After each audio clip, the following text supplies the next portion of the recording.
So you've probably heard that there's a US presidential election coming up, and the candidates have spent months honing their strategies for how to win it. The one difference in tactics that you may not have noticed is in what names they use in their campaign. See, Kamala Harris uses her first name a lot more often than Donald Trump does. And the evidence says that this matters. The name a candidate uses when running for office can really sway voters. Like, researchers have found that certain qualities of a person's name can swing the popular vote for or against them. So here's what we have learned about the ideal political candidate's name and how politicians in this year's races are using that info to their advantage.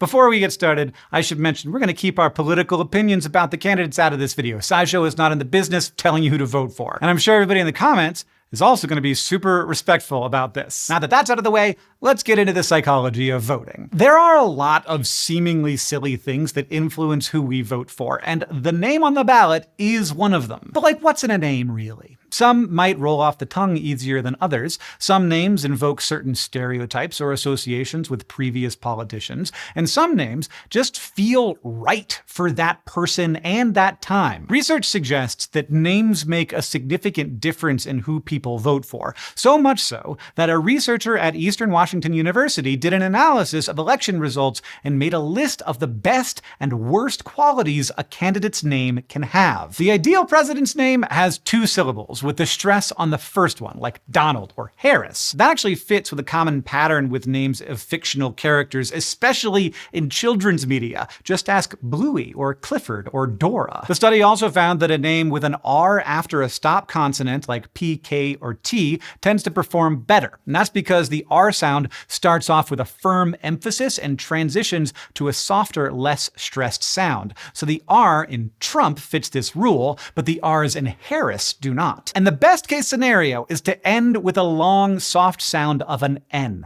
like green. Just think of all the US presidents whose names have ended in N. You got Lincoln, Clinton, Nixon, Blinken, Blitzen, Comet. Anyway, when it comes to names, you usually have to work with what you got, unless you are willing to go through a name change just to run for office, which might look inauthentic. So you also have to think about that. But there are ways to stack the deck, so to speak. For instance, candidates and reporters can highlight either a first or last name to showcase qualities that researchers suggest will play well with voters. The thing is, Kamala Harris and Donald Trump are both kinda mixed in terms of fulfilling all of those things that sound nice to a voter's ear. Harris ends on an S, which this study concluded is actively bad for votes because it draws attention to the end of the name, despite generally wanting the emphasis to be at the beginning. So the name Harris has some good and some bad qualities when stacked up against the most successful names in US presidential elections. And while the name Trump doesn't have all those factors, it does sound assertive, which fits that candidate really well. Now, the big asterisk on all of those rules is that they describe how voters base their decisions on a name without knowing about the policies.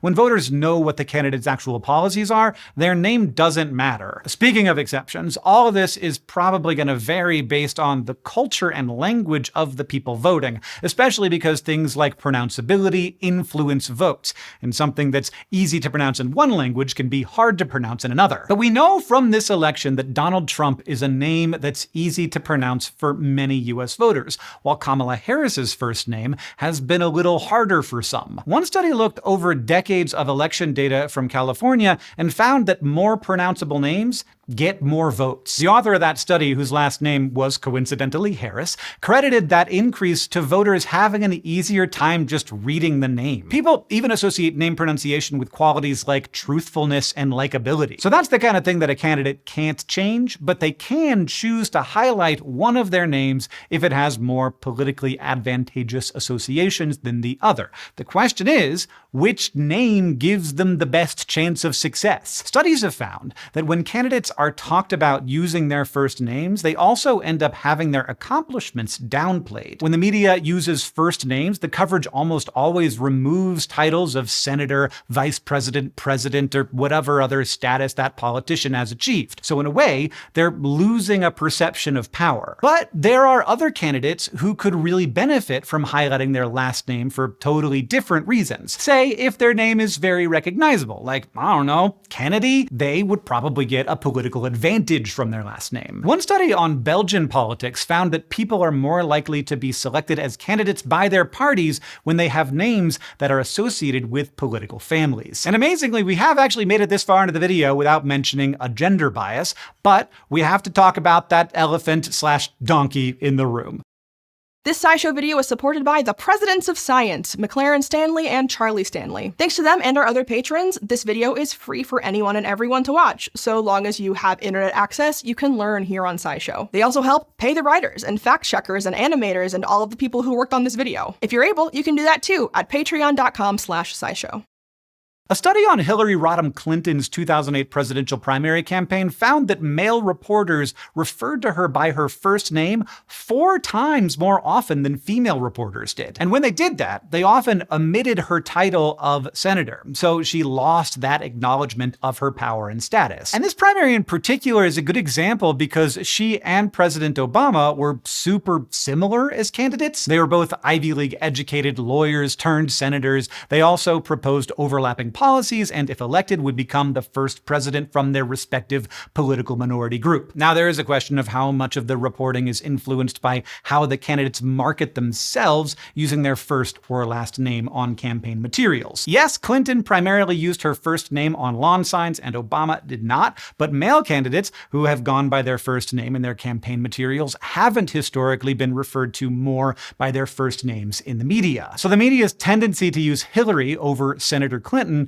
probably happened because Hillary Rodham Clinton is a woman. Now, the fact that one candidate is a woman and another candidate is a man definitely makes a difference in how voters think of them. The more feminine a candidate's name sounds, the fewer votes they are predicted to get, especially among Republican candidates. And it turns out that men whose names are more feminine sounding also get fewer votes. Sorry to all the male Leslies out there. So everyone with male sounding names gets more votes. So that bodes well for Donald, but not as well for Kamala. Even if she campaigns using her last name, Kamala Harris is more likely to be referred to by her first name in the media than Donald Trump is, just because she's a woman. At the end of the day, I hope, and I think it is true, that most people vote based on policies rather than names. But for a more complete list of the absolutely random stuff we base our votes on, check out our other SciShow video. And regardless of who you want to vote for, if you're eligible to vote in this election, you can go to vote.org to check and make sure that you're registered, to find out all your status and where your polling place is, and if you can vote absentee and all that kind of stuff.